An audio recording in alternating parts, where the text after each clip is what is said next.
Welcome back, everyone, to the Just Economy Podcast. I'm your host, Cornell Cruz Jr., Executive Director of the Community Reinvestment Alliance of Florida. Our very special guest today is Dr. Rosemary Carrera with the 305 Pink Pack, and we're going to continue our conversation about what her organization does. So, this may be a hard question, or one that we don't even want to answer, but I think we have to, in light of what's gone on recently as far as nonprofits are concerned. What do you think would happen if your services went away? Wow. If our services went away, I think we would see more deaths due to cancer because people delay treatment for a number of reasons. It's often, I don't have a way to get there. I don't have anyone to watch my kids, or I have to choose between paying my deductible or paying for groceries. And so those are all ways that we can help. And if we aren't there to do that, who are they going to turn to? So it's really challenging to see the repercussions that not funding agencies like ours and others in the community doing such incredible work can have. And Totally agree. Where do we go from there? So you have another challenge. You said you're going to start working with men. That's a whole another challenge. Because we are hard-headed. Yeah. We don't want to go to the doctor. When we do go to the doctor, we think that it'll just go away, or I'm a man's man. I can fight that. Just MAN just allows me to get away with anything, I guess. I'm very interested how you're going to integrate that program, and are you going to do anything? Are you going to have to do anything special because women will handle it. Yeah. Men will run from it. I know. Especially anything having to do with health. So drop us a few nuggets about how you're going to handle those crazy creatures. It's honestly, this is going to be a learning process for us, and that's why we've decided to do a small program this year to really test it out and see how best we can go about this and best meet men's needs as they go through this. And the reason that this even came about is because we were getting a lot of calls from wives looking for services and for support. And honestly, when you look outside of the breast cancer space, there isn't a whole lot out there, which is why from the beginning we decided to support women with any type of cancer, not just breast cancer. So when you look at the services as far as that are available for men specifically, there isn't a whole lot.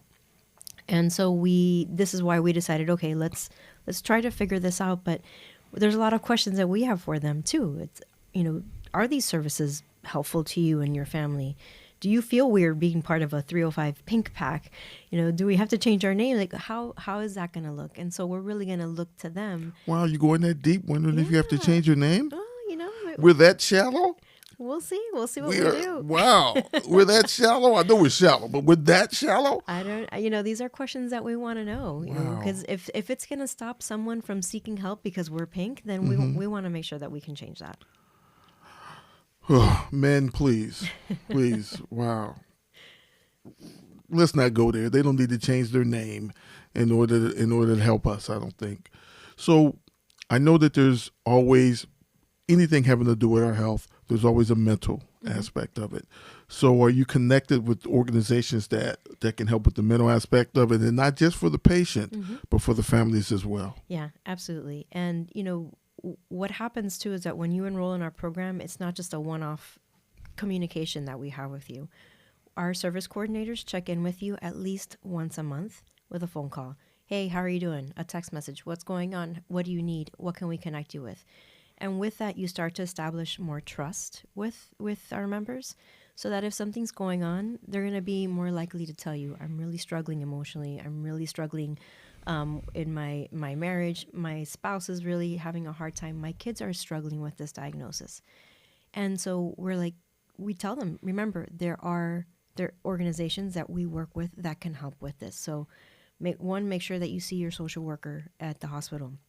2, make an appointment with your social worker at Gilda's Club and talk to them, because 1, you can get one-on-one support from them, but you can also get into a support group, either in person or virtually, for yourself, for your caregiver, your kids. There's Camp Kesem, there's Pickles Group Oh, that, wow. that Okay. offer virtual and in-person support for kids who have a parent going through a diagnosis also, because kids, they process this information in a completely different way. And one piece of advice that we always give our members is to make sure that the school knows what's going on, because kids are in school most of the day. And if someone's going to notice them acting differently, it's going to be Changing. their teachers. So we want to make sure that the school is on board as well. So it's all these different aspects of our community that have to come together to support emotionally as well. Wow, you're doing a lot.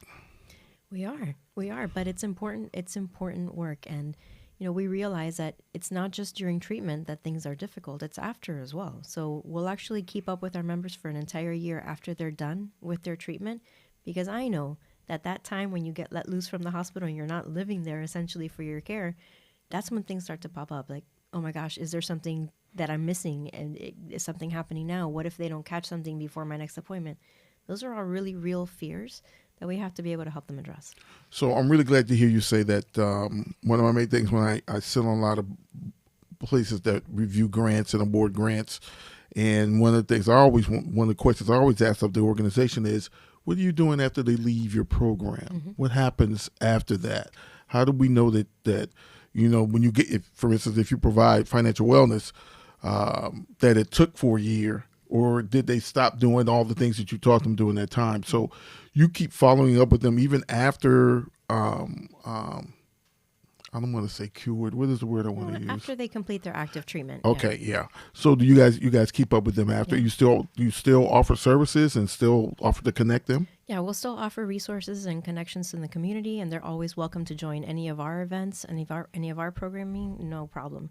But at least for a year after they're done with their active treatment, we'll keep up with them. And for those who go through our program and have unfortunately a terminal diagnosis, we will keep up with them and their families until they're passing, and then afterwards as well, to make sure that their family has the support that they need for their grieving. So, even after unfortunately they may have passed, you continue to provide support. Yeah, we always check in with those families and make sure that they have what they need to process their grieving, and grieving has no timeline. Mm-hmm. So if those families are looking to find support even 2 years later on, we know where to connect them to. I'm really glad to hear you say that. I really despise when people say, they want to give a person a timeline to grieve. No such animal. No such animal. It doesn't work that way. The human body does not. The human brain does not work that way. So I'm really glad to hear that you provide all those services even after care. Do you find it? Is it a challenge to try to get those folks who feel like, okay, I'm done, to continue to participate? Actually, when they're done is when they participate the most, because now they kind of have time to process what just happened, and they're seeking out the support to help them process that. Because when you go through treatment, it's as if it happened yesterday and a million years ago all at the same time. So much happens in such a short amount of time. You have to make so many decisions that you really don't have time to think things through all the way. So when you're done with your treatment or your active treatment, that's when things finally start to hit you. And so that's when we'll see people come out more for meet and greets or programming that we do, because they're seeking that support from one another. That's good to hear. That's good to hear. Another thing, when we revisit this after you do your man program, I'm really, really going to be interested to hear how the men respond to this. Been a man a long time. I know how we think. So, how do we get involved as a community? How can we help? Really, funding is our biggest need. The more funding that we have, the more people that we can help in the community. And corporate partnerships are key, because those are relationships that we will have for a long term. We will bring your employees in and find a place for them to really volunteer in a meaningful way, and then giving back to that same community that you live in. When you see somebody down the street that's going through treatment, you always wonder, oh my gosh, do they know everything that there's out there? How can I help them? Do I talk to them? And, we want to be able to make sure that you're comfortable in offering that support and that assistance.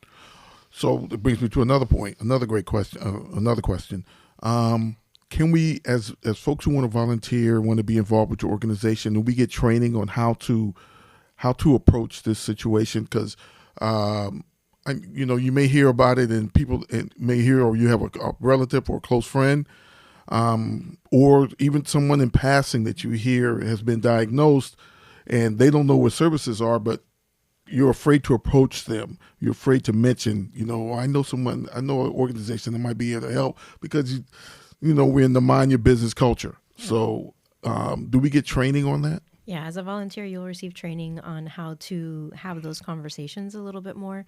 What to say, what not to say. One of the worst things that you can tell someone who's just been diagnosed with cancer is like, oh man, I knew somebody who went through that cancer. They died a few years ago. It's like, no, please don't.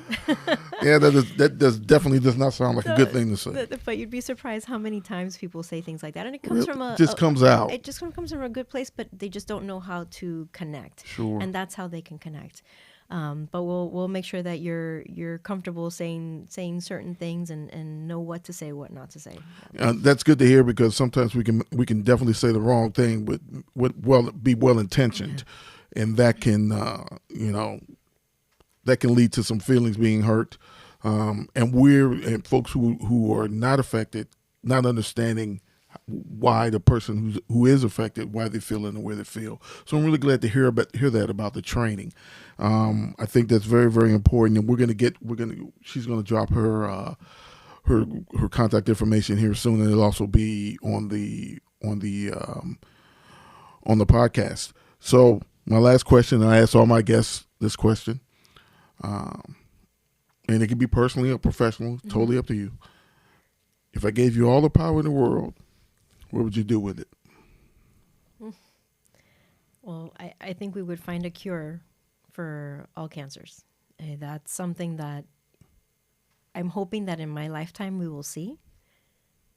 There's a lot of politics and a lot of money behind that, so I don't know if we're going to get there, but it's amazing how far we've come even since I completed treatment.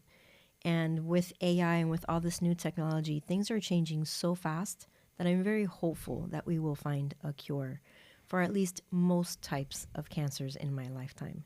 And that will mean that we will be out of business, and I wouldn't be happier about that. You know? That would be the best news possible. That should be the object of every nonprofit organization, is to be out of business. Mm-hmm. There is no need for us as nonprofits. That means the community is solved. Unfortunately, as Rosemary just stated, money and politics plays a big role in this, and big role in healthcare, which should not happen.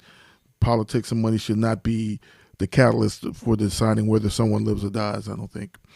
It was great having you here. Thank you. If you'll look into the camera, give us your contact information and how we can reach you. Perfect. You can check us out online at 305pinkpack.org, or you can email us at info@305pinkpack.org. So do you have a phone number you want to drop? Or Yes, you can also call us 305-859-1224. Our entire staff is bilingual, so you can call in Spanish or English. Oh, that's great. Yes. That's great.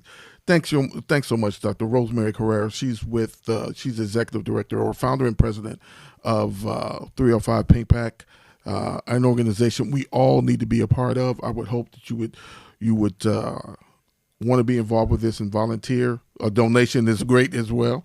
And to help our fellow citizens with this healthcare scare. I'm really looking forward to the report after the men, though. That's going to be a challenge for you, trust me. That's really going to be a challenge. But you look like you can handle it. I mean, look what all you've done with your organization. We greatly appreciate you. Thank you for coming on the program. Thank you. This has been the Just Economy podcast, sponsored by the Community Reinvestment Alliance of Florida. I'm your host, Cornell Cruz Jr., Executive Director of the Community Reinvestment Alliance of Florida. We look forward to seeing you next time. In a world still chasing economic justice, one voice rises to inspire change, from the streets to the boardrooms, from ideas to real action. Cornell Cruz Jr. invites you to listen, learn, and transform. Come from the people, the community, always present, always pushing forward. Together we build opportunity, we build trust, and we build a just economy for all. This is the Just Economy Podcast, where equity